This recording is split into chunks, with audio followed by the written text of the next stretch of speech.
Dumako po tayo sa huling pagninilay sa Ebanghelyo ni San Juan Kabanata 6 na ating narinig ngayon po ang ika-5 linggo ng kwento ay galing lamang sa isang tagpo.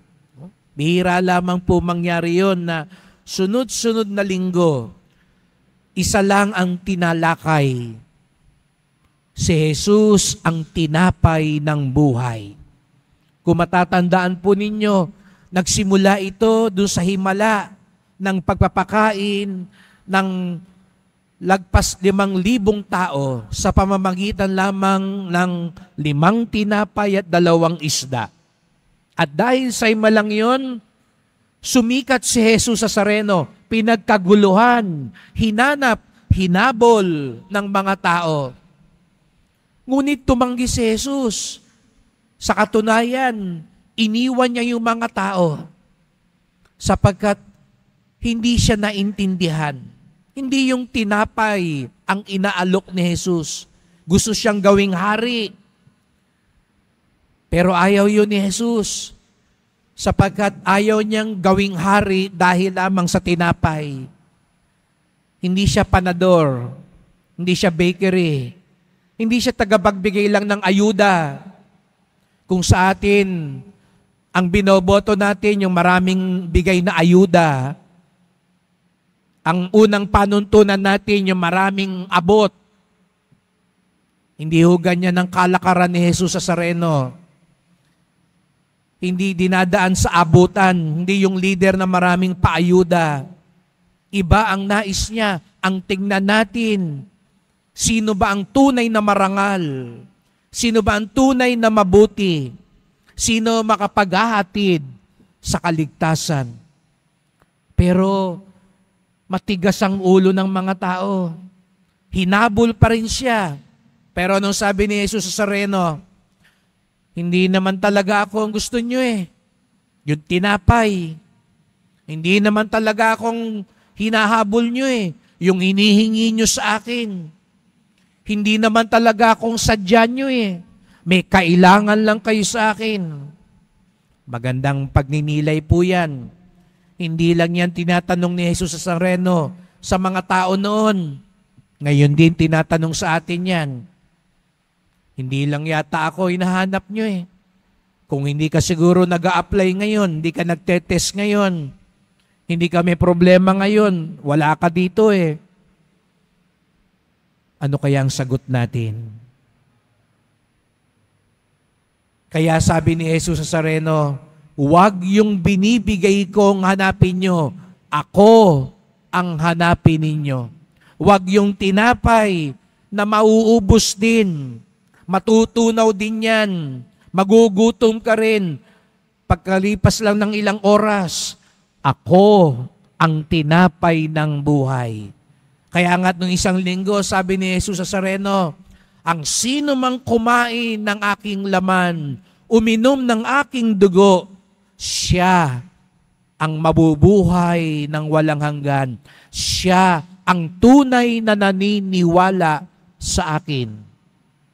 Yun yung ibig sabihin sa Ebanghelyo ngayon, na yung mga tao na sabi nila, mabigat ang pananalitang ito. Sino ang makatatanggap nito? Hinahanda na ni Jesus sa Nazareno ang kanyang mga alagad patungo sa Eucharistia, patungo sa pagsisimba, na sinasabi ni Jesus sa Nazareno, dito sa misa, dito tayo magtatagpo, dito nyo ako tatanggapin, dito nyo ako susundin. Pero hirap ang mga tao. Kung nung isang beses ang nagbubulong-bulungan yung mga tao, di ba? Sabi ko sa inyo, yung mga tao, pag ayaw yung sinabi, nagbubulong-bulungan. Ugali din natin yun, di ba mga kapatid? Pag ayaw nyo yung sinabi ng pinuno ninyo, ayaw nyo yung sinabi ng magulang ninyo, ayaw nyo yung sinabi ng pare, ayaw nyo yung sinabi ng kasama ninyo, nagbubulong-bulungan kayo. Ganon ang ginawa ng mga tao. Pero ngayon, may dagdag pa. Yung mga alagad na mismo ang nagbubulong-bulungan. Pero bakit?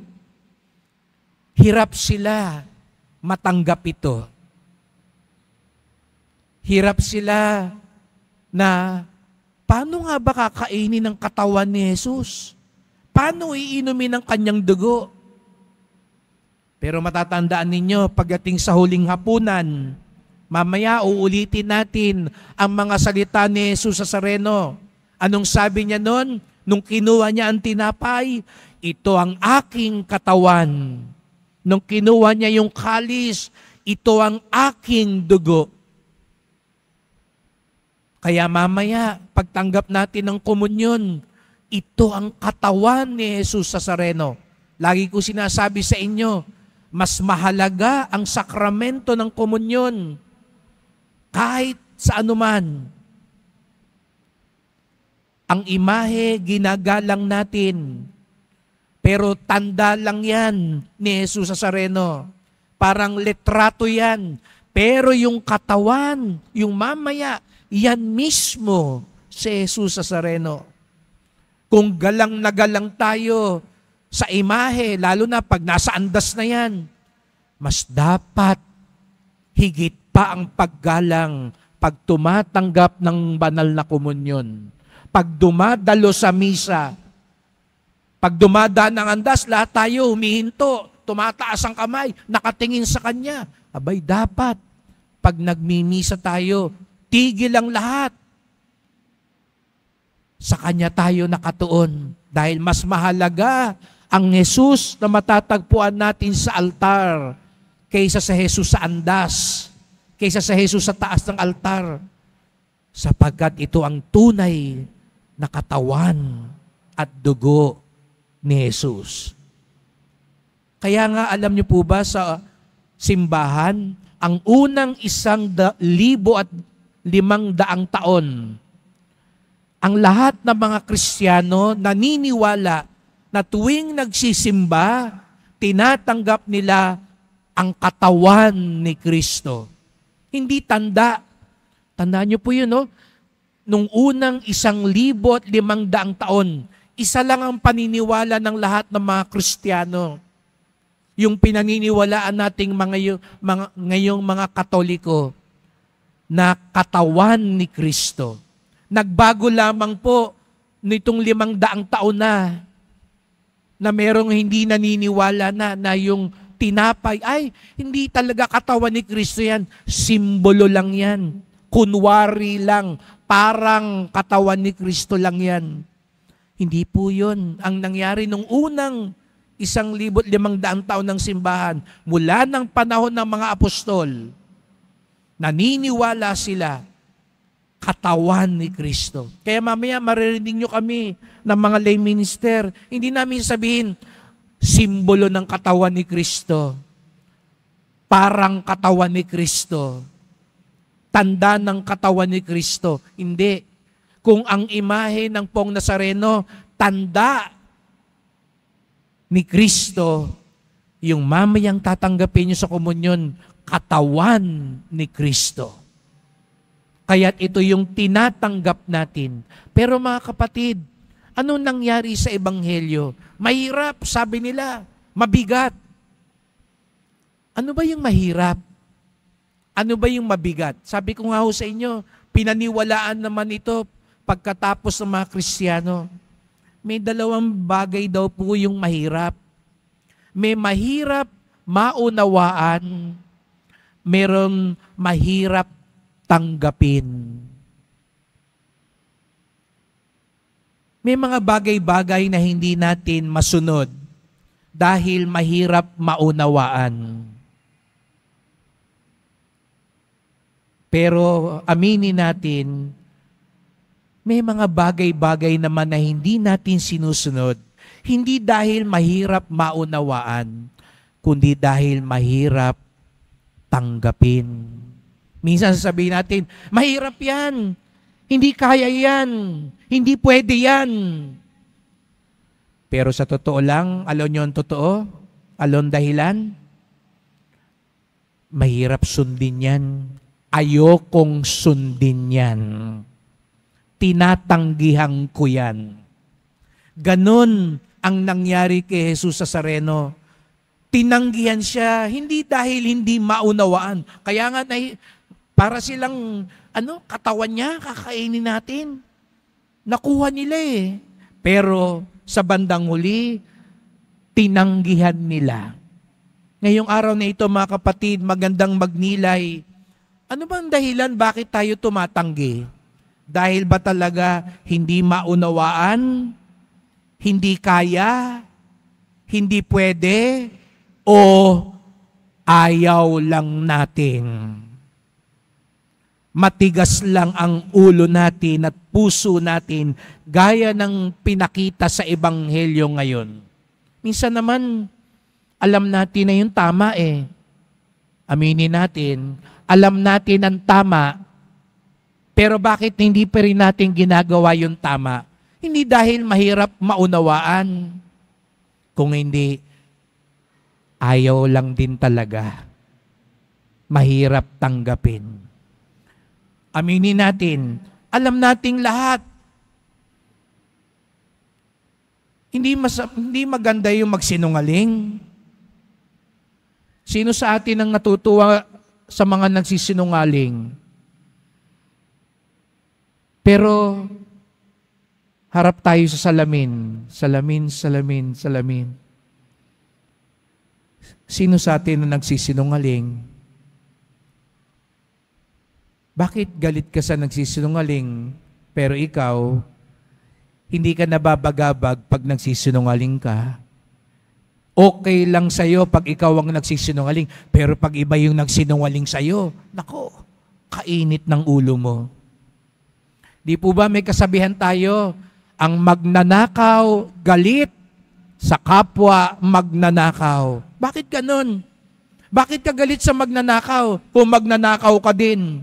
Kasi alam mo naman talaga, masama magnakaw. Lalo na pag ikaw ang pinagnanakawan. Pero pag ikaw ang magnanakaw, aba, parang okay lang. Parang hindi ka nababagabag. Bakit ayaw mo sundin? Dahil ba ayaw mo tanggapin? Hindi. Ayaw mo lang talaga sundin. Sa ikalawang pagbasa, ipinakita yung buhay na mag-asawa. Minsan, di ko na maintindihan pag may lumalapit sa aking humihingi ng payo mag-asawa. Ang nagalit pa, pinagtataksilan ako. Pero alam nyo, minsan yung nagagalit na pinagtaksilan, sila din ang taksil. Salawahan din. Pero galit na galit ka pag ikaw ang pinagtaksilan. Bakit ka ganun? Ikaw salawahan, pero pag ikaw ang pinagtaksilan, nagpuputok ang butsi mo. Kasi alam mo talagang mali eh. Pero ginagawa mo din. Suma total, ayaw mo lang sundin. Alam mo naman, nauunawaan mo naman, at kung tutusin, pwede naman, pero ayaw mo lang. Kaya di ba pag sinabi sa atin, malapit na ang piyesta, nakikiusap sa simbahan, pwede ba wag tayo pumanit sa andas? Ay, hindi pwede yan, hindi kaya yan, hindi namin maunawaan yan. Naunawaan naman eh. Ayaw lang talagang sumunod. Makipagbati ka na, patawarin mo na, hindi pwede yan, ang hirap niyan eh, hindi kaya yan. Ang totoo lang naman talaga, ayaw mo. Ano ba talaga ang dahilan? Hindi maunawaan o hindi mo matanggap? Hindi mo masunod.